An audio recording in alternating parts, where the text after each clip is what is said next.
Alors Perial est une société qui a plus de 45 ans d'origine dans l'immobilier. C'était avant une société qui était familiale, qui était spécialisée dans la fabrication de gants et qui s'est transformée dans gestion immobilière dans les années 60. Elle est à l'origine de la création des premières SCPI et elle continue au jour d'aujourd'hui à gérer les mêmes SCPI, donc les participations foncières. Alors, le marché de l'immobilier d'entreprise est confronté à deux défis, l'un conjoncturel, l'autre structurel. Le défi conjoncturel à l'heure actuelle, c'est qu'il est fortement dépendant de l'économie française et de la santé de ces entreprises. Nous ne sommes pas dans une période, nous sommes dans une période de stabilisation de l'économie. Et un autre défi qui est plus un défi structurel, qui est le défi de l'environnement, notamment lié au coût de l'énergie. Et nous pensons qu'il y a un fort risque pour l'immobilier d'entreprise, si les acteurs ne font rien, de voir les immeubles de bureaux être très rapidement obsolètes. Donc nous agissons ainsi en tant qu'acteurs de l'immobilier d'entreprise pour pouvoir répondre à ces deux défis majeurs.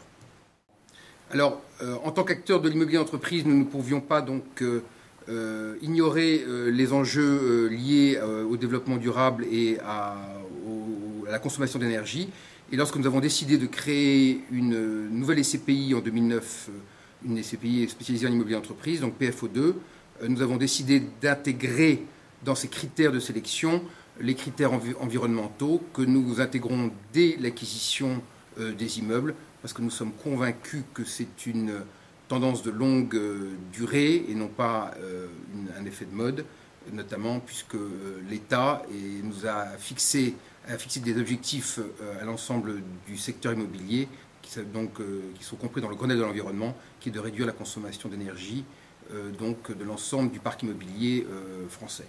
Et Perial prend très au sérieux ce défi et a donc créé un département technique développement durable qui est une fonction transversale et qui permet d'intégrer à travers ces différents métiers de l'immobilier, donc la promotion, la gestion d'actifs et la gestion d'immeubles, une task force pour pouvoir réduire les consommations d'énergie de nos immeubles et que les patrimoines de nos clients soient le plus compétitifs possible dans les prochaines années.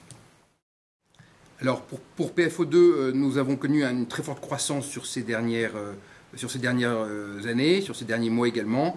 PFO2 a beaucoup de succès, notamment lié à la qualité de notre gestion et également à ses enjeux environnementaux qui plaisent aux clients et que nous continuons donc poursuivre le développement de PFO2.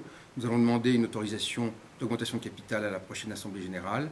Et également, nous allons travailler sur la qualité des immeubles, puisque là, les enjeux sont importants et s'échelonnent jusqu'en 2020 pour réduire la consommation d'énergie des immeubles que nous avons donc récemment acquis à travers PFO2.